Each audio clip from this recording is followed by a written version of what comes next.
Caitlin, you have my number. Yes, but I'll take it Yeah. anyway, thank you.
Alright, count this as your 1 minute warning. Is everyone ready to go? Yes. Awesome. Sydney, where do you want me to stand? Are they taking this in the show or no? Oh, they are. Do you want me to tell them or can you tell them that? Are you able to tell them who's up in it? Probably be right here. Or I can fucking text them. This is one of the closest. Have 1 minute. Yeah. Is everyone good to go? Awesome. And just for your awareness, we have printed copies of everything she'll be discussing today. I can go ahead and give you one, but I figured it'd be kind of hard to hold while you're also talking, but feel free, we'll give you those before you'll head up. Thank you. Yeah, thank you.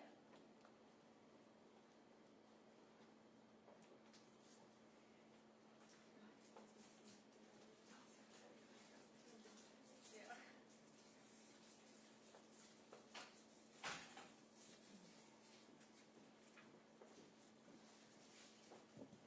Good afternoon, everyone. All right, I'm here today to comment on a class action lawsuit that was filed in Charleston County by Mary Beth Mullaney this afternoon, just within the last few hours. I'm going to first read you the complaint.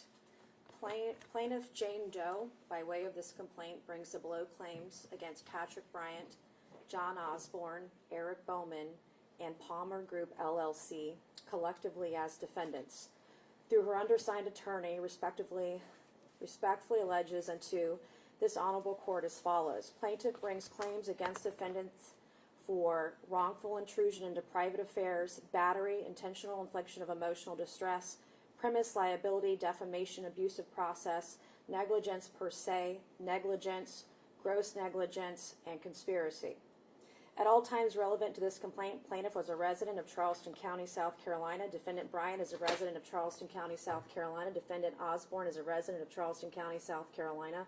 Defendant Bowman is a resident of Charleston County, South Carolina. Defendant Palmer Group LLC is a for-profit South Carolina corporation registered with the South Carolina Secretary of State and regularly conducts business in Charleston County. Bowman is the registered agent. Upon information and belief, Bowman owns and operates the company. Venue is proper for this judicial circuit because of the unlawful acts which are the subject of this complaint occurred in Charleston County. On February 10, 2025, South Carolina Congresswoman Nancy Mace, and I am not Jane Doe, by the way. On February 10, 2025, South Carolina Congresswoman Nancy Mace delivered a speech on the floor of the United States House of Representatives regarding a bill she introduced to combat voyeurism known as the Stop Voyeurism Act. This bill seeks to broaden the scope of federal laws against video voyeurism beyond federal lands, impose harsher penalties for offenders, and create a civil right of action for victims of voyeurism, allowing them to sue perpetrators. In her speech, Congresswoman Mace said last year, "I had to tell a woman she'd been raped. She had no idea because she was incapacitated when it happened. I knew because I accidentally found photos and videos of her assault. I saw one of Patrick Bryant's business associates, John Osborne, sexually assaulting her at the home of Eric Bowman. Patrick Bryant was present, and he and Eric Bowman both had their phones out during the rape. I found a video recording and photos of the assault on Patrick Bryant's phone. I would later learn these men planned her assault. Plaintiff is the woman who Congresswoman Mace, one of the women Congresswoman Mace was speaking about. Bryant is Mace's former fiancé, and the plaintiff's former boss. He employed her. Bryant, Osborne, and Bowman are wealthy entrepreneurs, close personal friends, and business associates. Plaintiff is a young woman who between 2017 and 2019 was initially employed as Bryant's personal assistant, then worked for two companies owned by Bryant. In October of 2018, Plaintiff was 23 years old at the time and was working two jobs.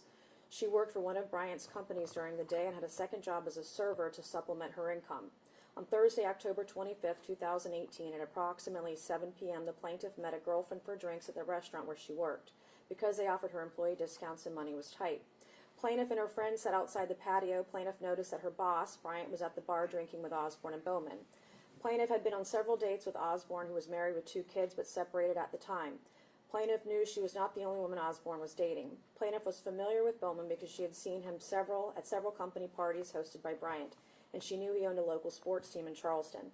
Bryant, Bowman, and Osborne visited Plaintiff's table several times and bought the women drinks. Around 9 p.m., Plaintiff's friend went home. Plaintiff, Bryant, Bowman, and Osborne went to Home Team Barbecue on Sullivan's Island, where Osborne purchased drinks for Plaintiff. Around 11 p.m., Plaintiff noticed Osborne had left at Home Team. She texted Osborne asking him where he was and if he was okay. Osborne responded by sending several angry and hostile texts. Osborne was angry at the plaintiff because he believed she was paying more attention to Bryant than to him. He texted, "Go blank and have fun." Plaintiff was taken aback by Osborne's text because she felt she was paying attention to him. Moreover, Bryant was her boss, and she was not interested in him romantically, and Osborne knew that. At approximately 12:15 a.m. on October 26, 2018, Plaintiff, Bryant, and Bowman went to 3224 Marshall Boulevard on Sullivan's Island, where Bowman lived with Jane Doe witness and their children from previous marriages. The 5-bedroom home is approximately 5,000 square feet. It is across the street from the ocean, has a built-in hot tub and pool, and is owned by Palmer Group LLC, one of Bowman's many businesses. Bowman had video and audio cameras installed throughout the home, which were accessible from a cell phone. Jane Doe witness heard them come in. She accessed the cameras from her phone and could see and hear much of what happened. She was unable to see everything because Bowman turned the cameras off. However, Jane Doe witness turned the cameras back on from her phone. According to Jane Doe witness, plaintiff appeared to be very intoxicated and was barely able to walk or talk. Jane Doe witness heard Bowman and Bryant trying to coax plaintiff into one of the empty bedrooms. Plaintiff, however, went back to the pool deck instead. Plaintiff stumbled into the pool fully clothed and screamed loudly. Bowman and Bryant laughed at her and filmed her on their cell phone. Plaintiff then went into the house, took off her wet clothes, covered herself with throw pillows, and passed out on the couch in Bowman's living room wearing only a black bra and no underwear. Bryant and Bowman called Osborne. They told him plaintiff was passed out and they needed to come get her. Shortly after, Osborne showed up. Jane Doe witness documented what she saw in writing that night in an email she used for her diary. Jane Doe witness emailed the diary entry to herself at 7:58 a.m. on October 26, 2018. Below are excerpts from her email. Then Bowman and Bryant went to take pictures of plaintiff, first naked, but covered with pillows. Then they removed all of the pillows while she was still passed out and took more photos of her totally exposed. They left her like that in the middle of the house and went back to drink in the kitchen. When Osborne got there, he joined them in the kitchen. They continued talking about why you bang some girls and not others, and how they don't care who's married or not, and told Osborne that he needed to get plaintiff dressed because they didn't want to touch her. But before that, he should bang her on the couch while they watched. They decided to pour new drinks first, and Bowman killed the living room camera. When I turned it back on, Bowman and Bryant were sitting on chairs, both taking pictures, while John began kissing, fingering, and performing oral sex on plaintiff, who was still passed out. I couldn't believe what I was seeing. Bowman and Bryant took pictures on their cell phones of plaintiff's private parts while she was unconscious, wearing a bra and no underwear. Plaintiff did not consent to these pictures, nor did she have the capacity to consent when they took these pictures. Osborne digitally penetrated plaintiff and performed, I can't even say it, on her while Bowman and Bryan filmed it. Plaintiff was unconscious and did not consent or have the capacity to consent. Bowman, Bryant, and Osborne conspired to perpetrate several criminal acts against the plaintiff, violating state and federal laws. They agreed that Osborne would perform sexual acts on plaintiff, and Bryan and Bowman would watch him violate plaintiff and film it. The crimes that they conspired to commit include, but are not limited to, sexual battery according to South Carolina Code 16-3-651. Plaintiff did not consent, nor did she have the mental capacity to consent because she was mentally incapacitated as defined by South Carolina Code 16-3-651F. She was physically helpless as defined by South Carolina Code 16-3-651G. Bowman and Bryant and Osborne's actions against plaintiff violated criminal sexual conduct in the third degree. South Carolina Code annotated 16-3-6541B, which states a person is guilty of criminal sexual conduct in the third degree if the actor engages in sexual battery with the victim and the actor knows or has reason to know the victim is mentally defective, mentally incapacitated, or physically helpless. Defendant's actions against plaintiff also constituted assault and battery in the second degree as set forth under 16-3-600 D1B. Bowman, Bryant, and Osborne had a lewd and lascivious intent when they perpetrated these acts on plaintiff. These acts were perpetrated without her knowledge or consent for their own sexual gratification. Bowman and Bryant are culpable for the sexual battery perpetrated on plaintiff under the theory of accomplice liability because they planned to commit the sexual battery and were present when it occurred.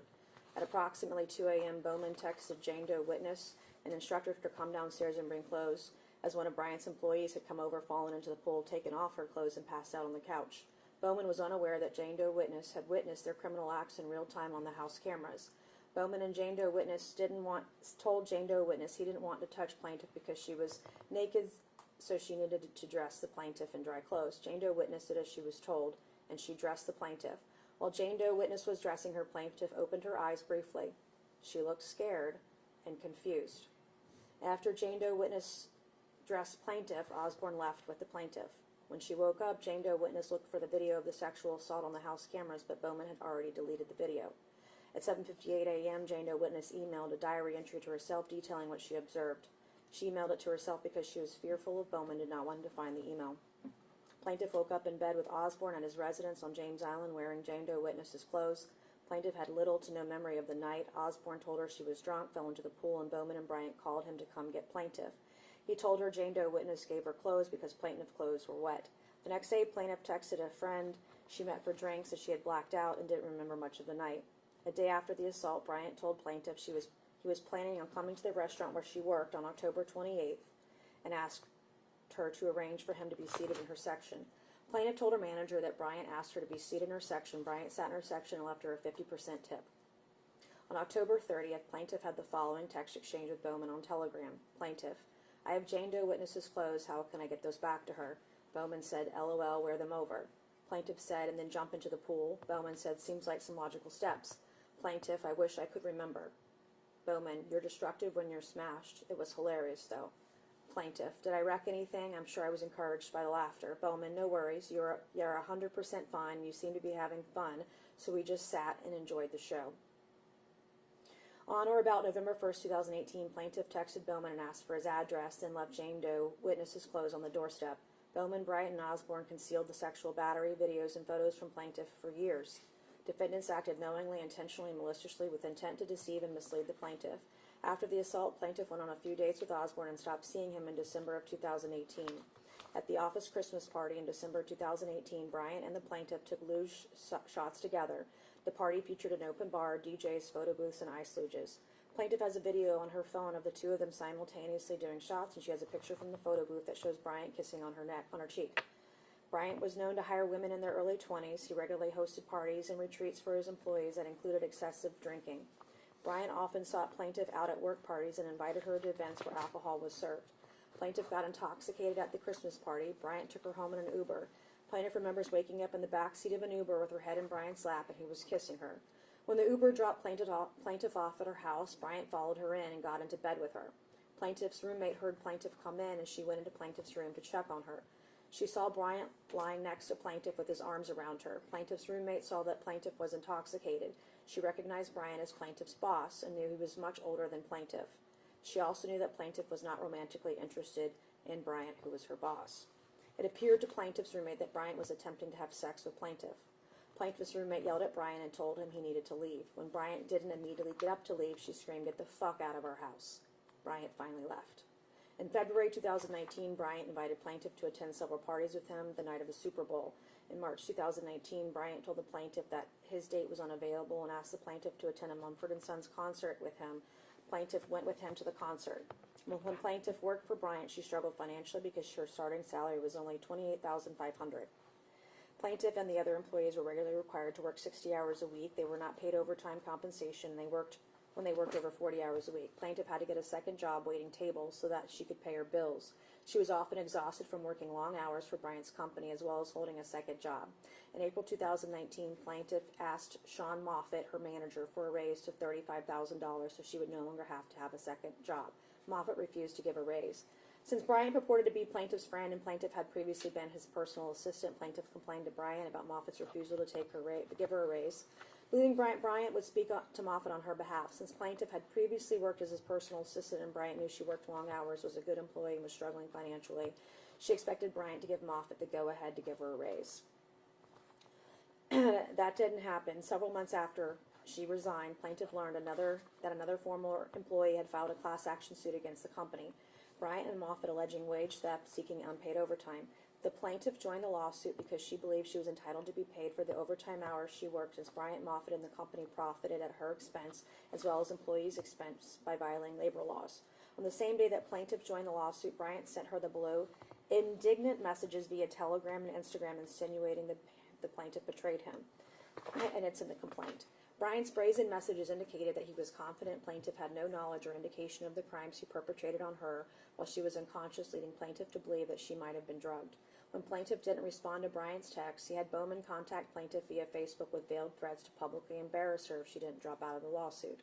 Bowman told plaintiff he had, quote, security footage of her, quote, smashed at his house, and he insinuated that the video would be used to discredit her if she didn't drop out of the lawsuit.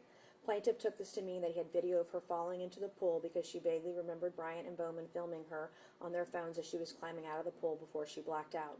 Plaintiff messaged Bowman that she didn't know why anyone would want a video of her drunk and falling into his pool, and she told him, "You do what you gotta do," and she remained in the lawsuit. Several days after Bowman contacted her, Osborne randomly texted plaintiff to ask how she was doing, even though she had not heard from him in several months. Plaintiff took this to mean that Bryant instructed Osborne to contact her to persuade her to drop out of the lawsuit because on information and belief, Bryant, Bowman, and Osborne were on a ski trip together at the time. Plaintiff had no reason to believe at that time Bryant, Bowman, and Osborne sexually assaulted her while she was unconscious and had video of the assault along with photographs of her private parts. The judge conditionally certified a class and granted summary judgment in favor of the plaintiffs against the company and Moffitt in the wage case. Bryant asked the court to dismiss him from the wage lawsuit to avoid individual liability. I'm going on down to page 13, midsection under Congresswoman Mace. Line 90. In May of 2022, Bryant got engaged to Mace. On October 30th, 2023, a blogger contacted Mace and told her that Bryant was on a dating website called The League. At first, Mace didn't believe it, but a total of 3 women came forward reporting seeing Bryant's dating profile. Mace confronted Bryant about infidelity and asked him to go to counseling with 2 of her pastors. Bryant agreed. The pastors told Bryant that he needed to build trust, and to do that he would need to give Mace access to his phone. On November 5th, 2023, Bryant allowed Mace to access his phone with her thumbprint. That evening, while Bryant was sleeping, Mace checked his phone. What she found on his phone was worse than anything she could have imagined. In addition to finding the video of plaintiff being sexually assaulted while she was unconscious, she found images, photos, and videos of other women's private parts that appeared to be taken without their knowledge. On December 14th, 2023, Mace met with the FBI and the United States Attorney's Office, and she reported that she found what she found on Bryant's phone. They requested that the South Carolina Law Enforcement Division investigate the matter. As of the filing of this complaint, SLED is still investigating this matter, and no charges have been filed in connection with Mace's report. Mace was haunted by the video of the young woman who was sexually assaulted while unconscious. She was unsure of the woman's identity. However, she recognized the home in the video as Bowman's because she'd been there on prior occasions with Bryant. Initially, Mace thought the woman in the video might be Jane Doe Witness. In January 2024, she contacted Jane Doe Witness to inform her about the video she had found on Bryant's phone. Jane Doe Witness told her she was not the woman in the video, but she remembered what happened that night. Although she was still scared of Bowman, Jane Doe witness had no longer lived with Bowman, so she felt safer discussing with Mace what she'd seen on the cameras that night. She told Mace that she had a diary entry and screenshots she had taken from her phone. Mace told her she needed to report what she saw to SLED and give them the email and screenshots. Jane Doe witness later met with SLED investigators. Mace, still haunted by the video, wanted to find the young woman.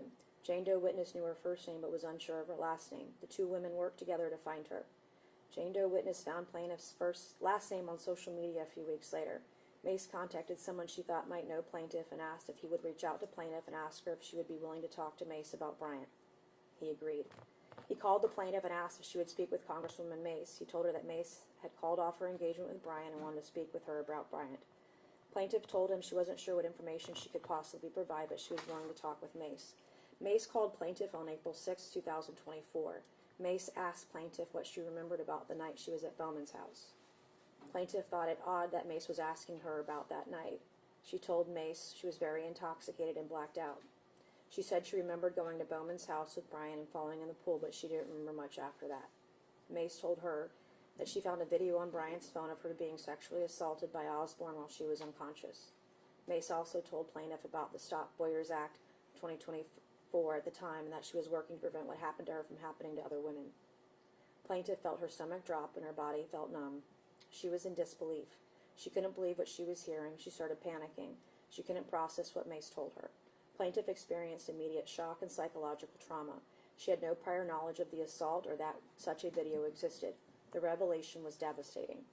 Plaintiff felt disoriented, violated, and betrayed. The emotional impact was acute, including nausea, confusion, disassociation, and overwhelming fear. The knowledge that someone she dated did this to her and that trusted professional and interpersonal acquaintances planned and recorded this act compounded her trauma. Plaintiff did not discover what the defendants did to her until Mace told her on April 6, 2024. Plaintiff did not know or have reason to know that she had the legal claims outlined in this complaint until April 2024 because she was unconscious when the defendants violated her. Plaintiff texted Mace the following day and asked Mace if Mace would talk to her again, as she could not process what Mace had told her the day before. She and Mace spoke again the next day. Plaintiff asked Mace several questions. During the call, plaintiff became hysterical. In the months that followed, the plaintiff met with SLED investigators. Mace called her frequently to check in and see how she was doing. Plaintiff told Mace she was struggling emotionally and that she struggled to cope with what the defendants did to her. Although she's not certain, plaintiff believes it was likely the defendants drugged her because she has no memory after a certain point. Also, how else could the defendants be certain she wouldn't wake up during the assault? Moreover, after the assault, the defendants were confident that plaintiff had no memory of what they did to her, which seems unlikely unless they knew she was drugged. In February, Mace informed plaintiff about a speech she planned to give in support of the legislation. A few hours before Mace's speech, Osborne left plaintiff a message on LinkedIn asking her if she knew what was happening in Washington that night. Plaintiff's blood went cold when she saw the message. She never responded. Upon information and belief, Osborne sent a similar message to Jane Doe witness. On April 28, 2025, one of Bryant's lawyers sent a 5-page letter to the plaintiff, the individual who had reached out to the plaintiff on Mace's behalf, Jane Doe witness Mace, and 2 former co-workers threatening to sue. Then on May 7, 2025, Bryant carried out this threat by filing a lawsuit against plaintiff for breach of contract on behalf of the company that committed wage, claiming that plaintiff violated the settlement agreement in the wage lawsuit by making disparaging comments about Bryant, even though the court granted his motion to be dismissed from that action. Bryant asked the court to grant him a restraining order precluding plaintiff from making disparaging remarks about him, notwithstanding that the agreement does not preclude plaintiff from making truthful statements, and the settlement agreement only pertained to the wage claims. Moreover, the settlement agreement was never intended to shield Bryant from committing sexual battery or from taking photos of plaintiff's private parts without her knowledge or consent. Bryant is using his vast financial resources to intimidate the plaintiff and discourage her from testifying against him in both criminal and civil proceedings, and is using the legal system for an improper purpose by filing a breach of contract lawsuit against the plaintiff. Bowman has attempted to silence plaintiff by defaming her and publicly shaming and humiliating her. Bowman published her first and last name on X under his username Not Eric B. He referred to plaintiff as a drunk and insinuated she's lying, promiscuous, and has a psychological disorder. Bowman has maliciously shamed and embarrassed the plaintiff and destroyed her reputation. Bowman has posted a 4-second video on X that he took of plaintiff soaking wet climbing out of his pool. Bowman also provided the video to the Daily Mail, who published the video with the plaintiff's face blurred. Bowman provided the Daily Mail with the plaintiff's full name and cell phone number, along with several photographs of the plaintiff and videos of the plaintiff climbing out of the pool to harass, shame, and intimidate plaintiff.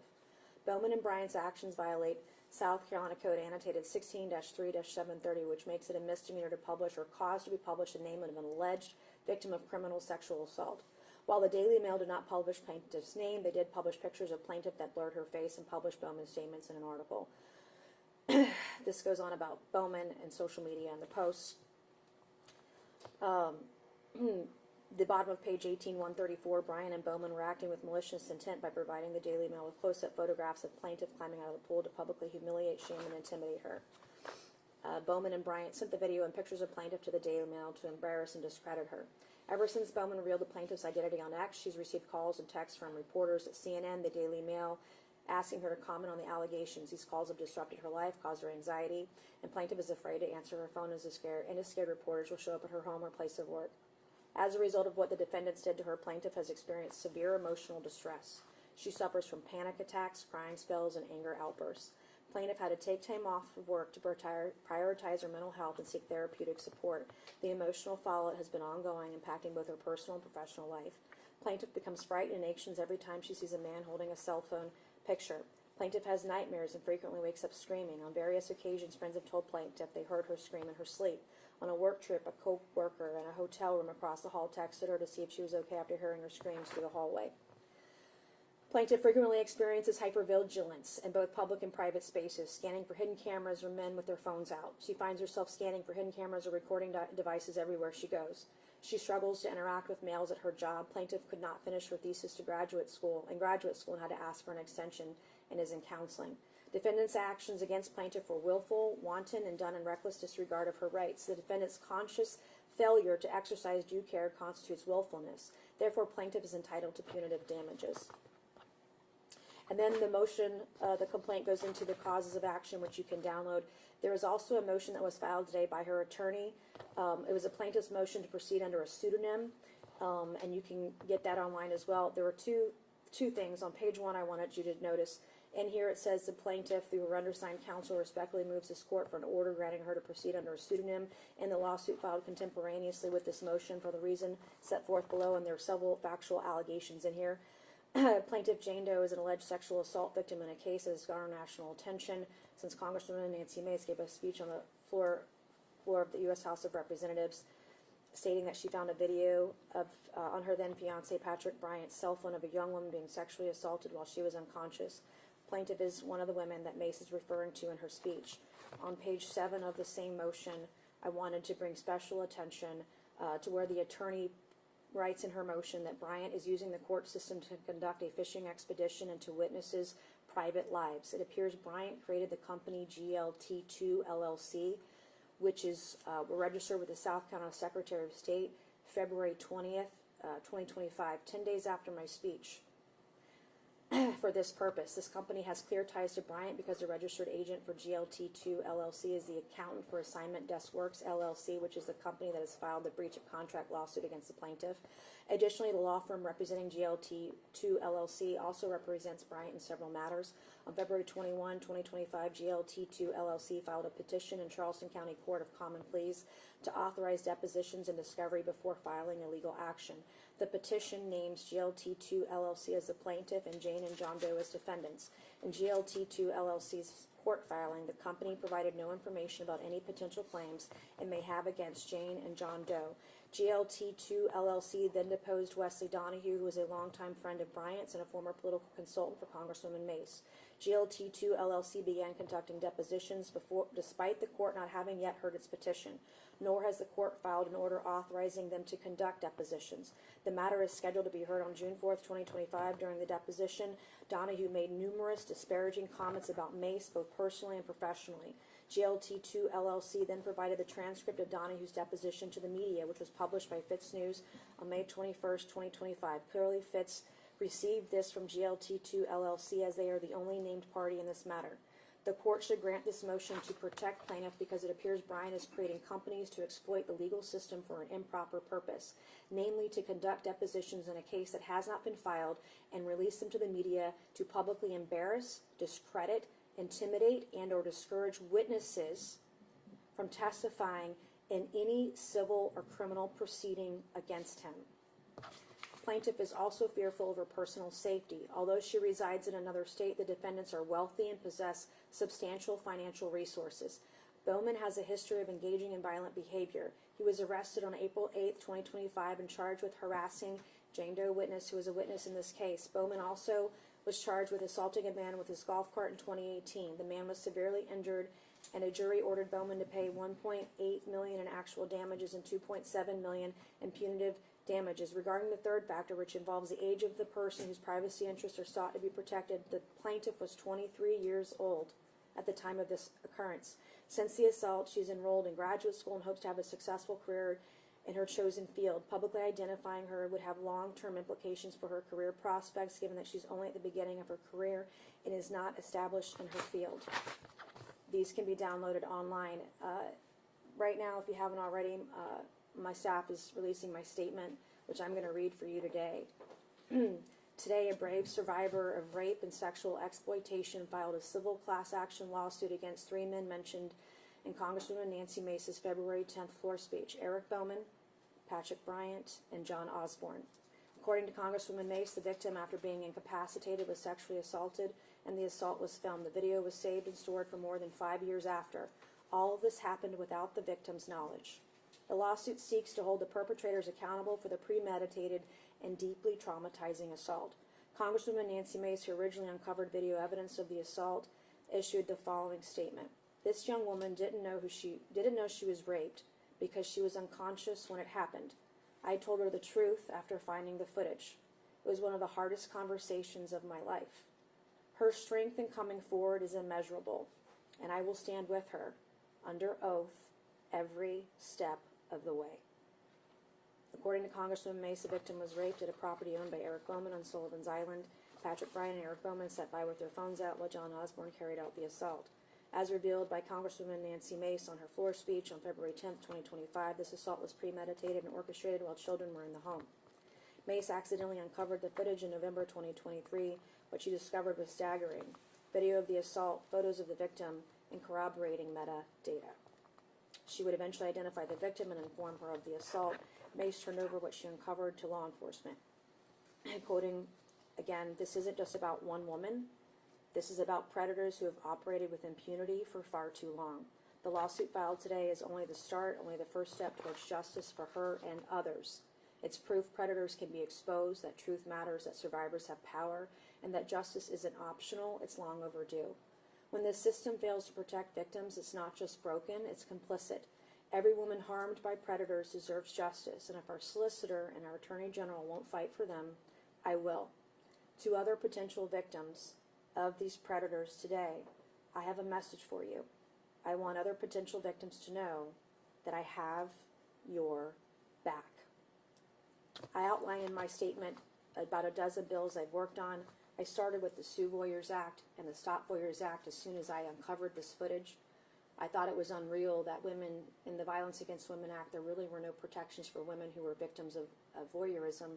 There was no criminal act under Title 18 of the Federal Code of Laws. Voyeurism is only illegal under Title 18 if you're in certain maritime jurisdictions or tribal lands. Think cruises or tribal lands. There is no, it's not under, it wasn't a violation, I found out, under federal law to film women in this way. And so I created a bill, the Stop Voyeurs Act, that would expand the very narrow criminal prohibition against video voyeurism at the federal level. I also filed another voyeurism-related bill called the Sue Voyeurs Act. VAWA created a civil tort or civil right of action for revenge porn. It did not create a civil right of action or civil tort for voyeurism, so that bill does that. I have lots of different, several different bills regarding rape, regarding deep fakes. I have a bill I just recently refiled that would not allow rapists to sue rape victims. That's what's happening in this case. The justice system, predators in this particular case are using the justice system to harm victims and to harm witnesses. And so with that, Sydney will pass out the statement, and you can download this motion and the complaint. It was just filed in the last hour or two. Thank you. I'm not going to take any questions. Thank you guys so much. Yes, so I'm happy to hand everyone out a print out if they need. Also, if you haven't met Carly yet, would love for you to introduce yourself. She will be probably your best point of contact, but always feel free to contact me as well. We also have Kate from our team. We're super happy to have her. Let me go ahead and give you guys